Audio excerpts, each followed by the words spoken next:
Hey guys, Jas here and welcome to another video. Now, one of the most frequently asked questions that I get is how to actually go about applying to radiology training in Australia and what the process entails. So in this video, I'm going to run through exactly that. The diagnostic and interventional radiology training in Australia and New Zealand is overseen by the Royal Australian and New Zealand College of Radiologists, or also known as RANSCA. Now, they are the peak body in Australia and New Zealand who are involved basically with setting and maintaining the training requirements in order to become a fully qualified practicing radiologist in Australia or New Zealand. Now, the first thing to be aware of with radiology training and how it differs to all the other specialties is that instead of applying directly to the training college or directly to RANSCA for a training position, you actually apply to a training registrar job which has been advertised by a particular hospital. And as a result, you go through the recruitment process with the actual hospital rather than through the college. And if you are successful in obtaining that position through the application process through the hospital, you then apply to the college for a training membership, and then your position will be accredited by the RANSCA or the training college. Always be mindful though that there are sometimes positions that are advertised for unaccredited registrars. Now, with those jobs, you will be working as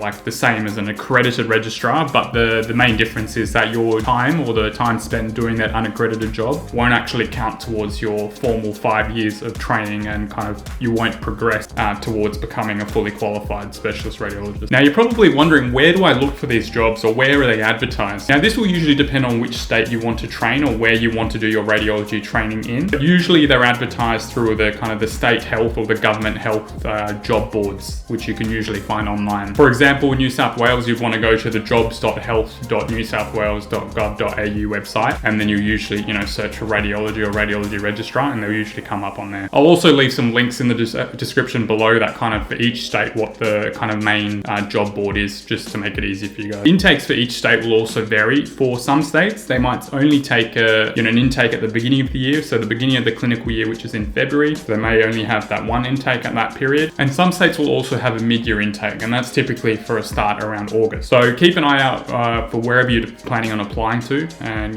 check in with whichever hospital you want to apply to, and find out whether or not they do 1 or 2 intakes. If you're applying to a place with 2 intakes, then it increases your chances. So it's always good to know beforehand, and then you can keep an eye out for when you actually want to apply or start looking for when you suspect the jobs will be advertised. And I think the other thing to also be aware of is that sometimes, even outside of those 2 times or single time, or the formal proper application periods, sometimes jobs do open up during the year as well, whether that's because there might have been a candidate that might not have made it through one of the exams, they end up leaving the program, or somebody decides to move interstate or something like that, and a position could end up being advertised at some other random time as well. So it's always good to keep an eye out just in case. Now, each state is split into various networks or sub-networks, and a bunch of hospitals will be clustered together to form a training network.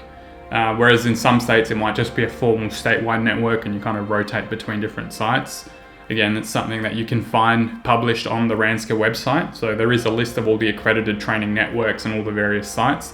So you can very easily search for that on their website and find the formal document to give yourself a bit of an idea, because some sites where people might do their junior training are actually not accredited training hubs, and then that becomes a bit more of it's a bit harder to get involved with the radiology department and all that if they don't actually have accredited registrars. So that's just something to be mindful of as well when you apply for a position. Now, most people will either pick their preferred training hub or which network they want to work on, potentially based on where you might have done your junior doctor years. It might be a hospital that you're familiar with, that you've gotten to know the radiologist there, and that's where you would prefer to be, then that's great. But I always say the best way to find out, you can go around, visit the departments, meet the directors of training. It's always good that they know who you are before you apply. But I guess the best source of information for what a department's like is speaking to the current registrars. So if you can get down to the department, speak to the registrar, see how they like it, if they're having a good experience, if they think the training's adequate, if the teaching is adequate,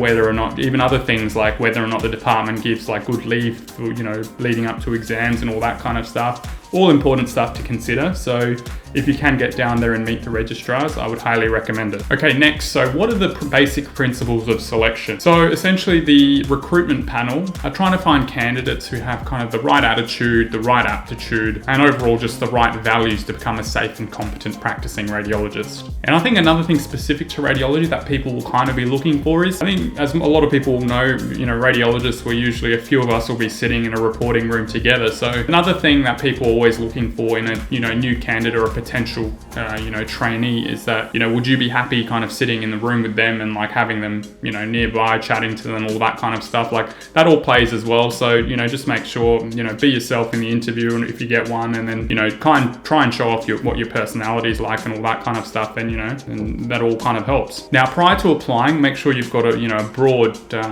clinical background. Make sure you've done a wide variety of different terms and rotations as a junior doctor. Just to kind of, because at the end of the day, imaging is imaging of basically everything in the body. So the more specialties and more, kind of specialties, subspecialties, all that kind of stuff, and the more, experience you have with various whatever, it all kind of plays in your favor. So you don't want an applicant who's only done, like 4 terms of, general medicine or something, and then they did like 1 ED term and 1 surgical term, and then that's it. Like that's very limited. So basically they want someone who's got, a lot of experience, like, done multiple different surgical subspecialties, various medical terms, ICU, ED, all that kind of stuff. Because all of that experience is really useful when it comes to reporting as well as a radiologist or a radiology trainee. Then on top of that, you want to make sure that you've got good referees. So make sure you've got referees that are going to back you, that will speak highly of you.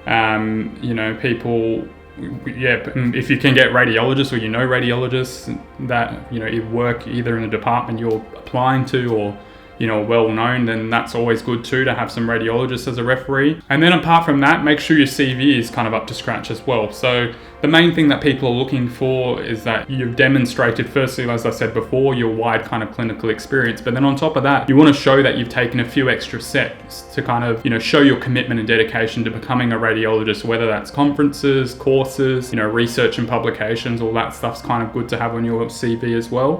So just be mindful of all that kind of stuff, because at the end of the day, you have to also demonstrate things that will kind of separate you from the rest of the field. So do what you can, any bits that you can add, courses, whatever, like I said, conferences, publications, all that stuff is all really good. And I think the other thing also to be mindful of is, and some people aren't really aware of it, but the radiology panel are looking for candidates that want to be radiologists and have kind of been committed to becoming radiologists for a while. Now, I know it can be hard to kind of decide what specialty you want to do, like, from really early on, but it is kind of the way that every specialty is heading. People kind of have to know what they want to do pretty early if you want to get on quickly. If that time period and all that kind of stuff's not important to you and you're happy to just get on at some point, then that's a bit different. But in order to be one of those top candidates, you have to show a commitment to the specialty. Now, if your entire CV is like purely committed to, like, say you wanted to be a neurosurgeon and you tried to get into neurosurgery and you couldn't get into it, and then your entire CV is like neurosurgery courses, conferences, publications, all your referees are all neurosurgeons or whatever, then it's going to be pretty obvious to the panel of radiologists that you're not actually interested in radiology as a primary career. You're doing it because you didn't get into neurosurgery. So I think be mindful of that as well. And if you are in that position and then you're still applying to radiology, then maybe balance out your CV a little bit, get a bit of extra like imaging stuff on there as well, just to kind of increase your chances. Now, in terms of prerequisites you need to have covered before you apply to radiology, there are a few, not many, but there are a few, and I'll run through those now. So number one, if you went to medical school in Australia, it has to be a medical school which is recognised by the Medical Board of Australia, or alternatively, if you did complete your medical school overseas, you would have had to have completed your AMC Part 1 and Part 2 exams. If you completed your medical school in New Zealand, then it has to be recognised by the Medical Council of New Zealand, and if you were in New Zealand but you didn't do medical school there, then it has to be accredited by the NZREX. Number two, you need to have general registration with APRA if you're training or planning on being a radiology registrar in Australia, or you need to have general registration with the Medical Council of New Zealand if you're planning on training in New Zealand. And number three, you basically have to have completed 2 full years as a junior doctor before starting as a radiology registrar. So that does mean you can apply during your second year as a junior doctor to become a radiology registrar in your third year. So the selection process will typically involve you submitting submitting your CV and cover letter, as well as your referees in the initial application. Some applications will also have some kind of prerequisite questions that you have to also fill in answers to, particularly in New South Wales. And there you'll have to, answer the questions. They will largely be just, checking your experience or various, characteristics and, traits and all that kind of stuff. And then, so make sure you take that seriously, because that will be taken as a part of the application. And, if you don't do that properly, then you pretty much, shooting yourself in the foot. So make sure you take that seriously. And then, so that's the first part of the application. You just submit all that kind of stuff. Now, if you meet the cutoff for those things, so you've submitted those with your, your CV, cover letter, referees. So if you meet the cutoff and the score for that, then you'll be invited to attend an interview. Now, the interview, depending on where you're applying, will usually contain a bunch of radiologists, the director of training. There will usually be a, admin, human resources person on the panel. It could be a bunch of other people as well. Most of them usually have quite a few people.